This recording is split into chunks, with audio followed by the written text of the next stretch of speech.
इतिहास म्हणजे त्यागाचा, शौर्याचा, बलिदानाचा आणि अखंड राष्ट्रप्रेमाचा.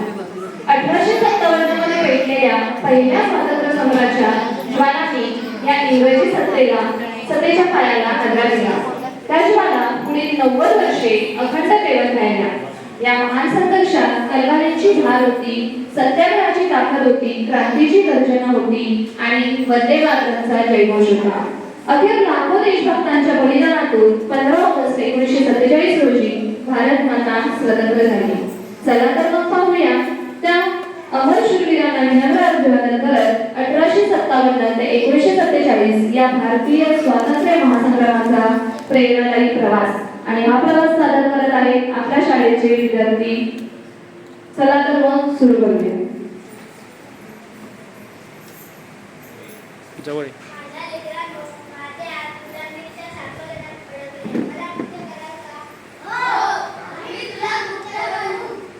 1857च्या स्वातंत्र्य संग्रामाची पहिली ठिणगी पडली ती म्हणजे बराकपूरच्या छावणीत.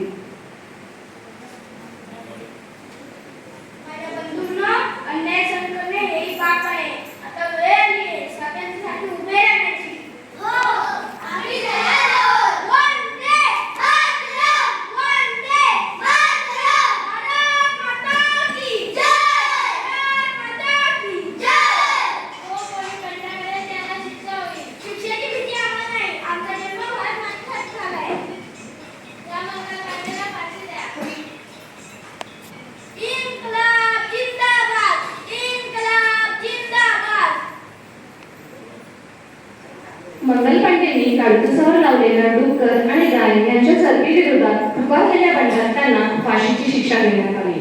यानंतर इंग्रजांच्या दत्तक विधान नाकारण्याच्या धोरणाविरुद्ध झाशीच्या रक्षणासाठी अभूतपूर्व शौर्य दाखवले ते म्हणजे झाशीच्या राणींनी. हे शौर्य पाहूया आपल्या उघड्या डोळ्याने.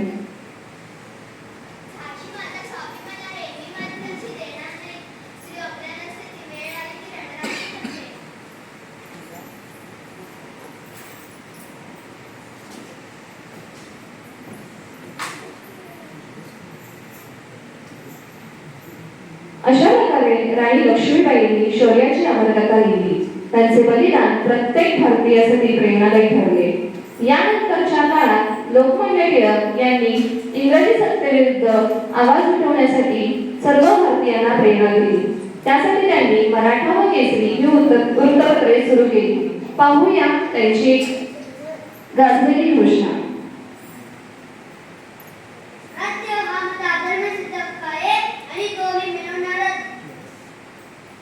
अशा प्रकारे टिळकांनी स्वराज्य ही संकल्पना सर्वसामान्यांच्या मनामनात रुजवली. अशीच जनजागृती सुरू असताना इतिहासात घडलेली एक अत्यंत क्रूर आणि लज्जास्पद घटना म्हणजे जालियनवाला बाग हत्याकांड. जनरल डायर या इंग्रज अधिकाऱ्याने एका शांततापूर्ण आणि निशस्त्र जमावावर विनाकारण बेशुद्ध गोळीबार केला. पाहूया तो प्रसंग.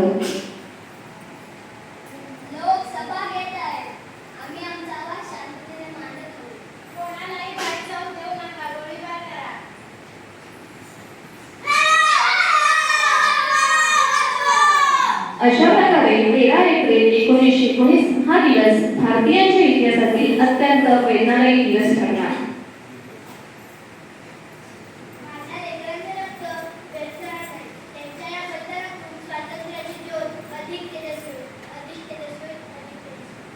जालियनवाला बाग हत्याकांडानंतर संपूर्ण देश अधिकच संतप्त झाला. 1920 साली गांधीजींनी सत्य आणि अहिंसा या मूल्यांवर आधारित स्वदेशीचा स्वीकार करण्यासाठी असहकार चळवळ सुरू केली.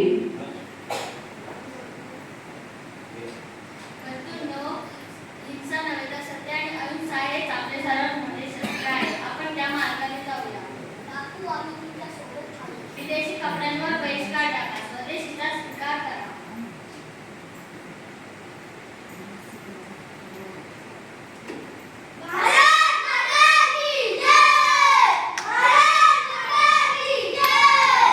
असहकार आंदोलनानंतर महात्मा गांधीजींच्या नेतृत्वाखाली 12 मार्च 1930 रोजी सुरू झालेली एक ऐतिहासिक पदयात्रा होती. ब्रिटिशांच्या अन्यायकारक मिठाच्या कायद्याविरुद्ध साबरमती आश्रम ते दिल्ली या दरम्यान मोहीम राबवण्यात आली होती. हा मिठाचा कायदा अन्यायकारक आहे. आम्ही हा सहन करणार नाही.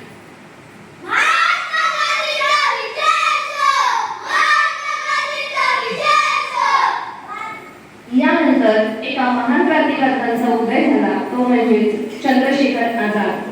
काकोरी रेल्वेकर आणि सॉन्डर्सवर्थ यांसारख्या क्रांतिकारी कार्यात त्यांचा सहभाग होता. ते कधीही जिवंत ब्रिटिशांच्या हाती सापडणार नाही ही त्यांची प्रतिज्ञा होती. माझं गाव आझाद आणि माझं ध्येय स्वातंत्र्य हे मिळवण्यासाठी मी शहीद राहून चळवळले. तुम्ही मला साथ द्या. आम्ही तुला साथ देऊ. त्या माईकला जा. जिवंत पकडल्या जाण्यापेक्षा मृत्यूची भीती आम्हाला वेळ. त्या माईकला जा. मी मातृभूमीसाठी मरण पत्करेन. छत्रपती आझादांना त्या ह्याचं माईक संपला. ते त्या माईक लाव. आझाद आहे, आझाद राहील. जोरी सर. जिंदाबाद. जोरी सर तू माईक द्या. लाला लजपत राय यांच्या मृत्यूचा बदला घेण्यासाठी घ्या, बोला बोला सुद्धा. लाला लजपत राय यांच्या मृत्यूचा बदला घेण्यासाठी भगतसिंग, राजगुरू आणि सुखदेव यांनी ब्रिटिश अधिकारी सॉन्डर्सला संपवले. या प्रकरणी त्यांना 23 मार्च 1931 रोजी लाहोर तुरुंगात फाशी दिली गेली. हा दिवस भारतात शहीद दिन म्हणून पाळला जातो. क्रांती म्हणजे हिंसा नव्हे, अन्यायाविरुद्ध जागृत आवाज आहे. देशासाठी प्राण देणे हे माझे कर्तव्य. आमच्या मृत्यूने लाखो तरुण झाली होती. तुम्हाला फाशीची शिक्षा सुनावण्यात आली आहे. आमच्या मृत्यूची आम्हाला नाही. भारत नक्की स्वतंत्र होईल. इन्क्लाब जिंदाबाद, इन्क्लाब जिंदाबाद, इन्क्लाब जिंदाबाद. भारत माता की जय, भारत माता की जय. वंदे मातरम, वंदे मातरम. या क्रांतिकारकांच्या बलिदानाने भारताच्या इतिहासात त्यांचे नाव अजरामर झाले. संपूर्ण देशात स्वातंत्र्याची ज्वाला धगधगत होती. त्यातूनच सुरू झालं भारत छोडो आंदोलन.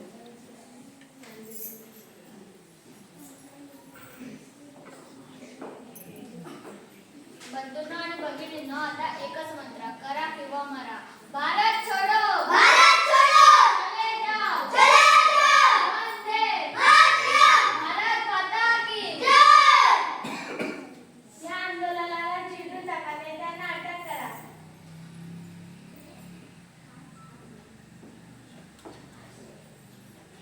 नेत्यांना अटक केल्यानंतर स्वातंत्र्याच्या या महासंग्रामात उतरले ते म्हणजे आपल्या सर्वांचे नेताजी सुभाषचंद्र बोस. नेते तुरुंगात गेले तरीही स्वातंत्र्याची मशाल विझणार नाही. भारत माता की जय, भारत माता की जय. आहे.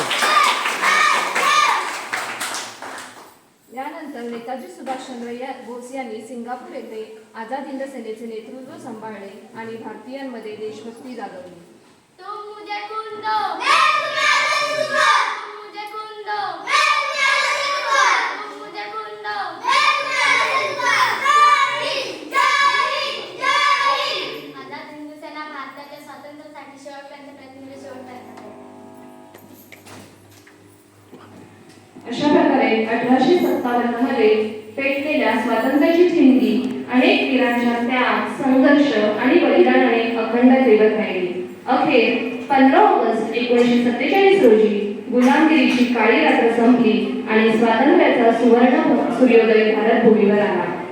लाखो हुतात्म्याच्या बलिदानामुळे भारताने स्वातंत्र्याचा पहिला श्वास घेतला. पुढे पुढे. माझ्या लेकरांनो, तुमच्यापुढे आज माझ्या कपाळावर स्वातंत्र्याचे तेज आहे. स्वातंत्र्य हा केवळ इतिहास नाही, तर मिळाले स्वातंत्र्य टिकवून ठेवणे प्रत्येक भारतीयाची जबाबदारी आहे. भारत माता की जय, भारत माता की जय. वंदे मातरम, स्वातंत्र्य दिनाचं जय हो, स्वातंत्र्य दिनाचं जय हो. रक्तांच्या थेंबांनी फुलला स्वातंत्र्याचा हा साज, रक्तांच्या थेंबांनी फुलला स्वातंत्र्याचा हा साज, वीरांच्या बलिदानाने उजळला भारताचा आज. तिरंगा सदैव उंच राहो हीच आमची शान, तिरंगा सदैव उंच राहो हीच आमची शान. भारत माता की जय बोलू, हाच खरा अभिमान, हाच खरा अभिमान. भारत माता की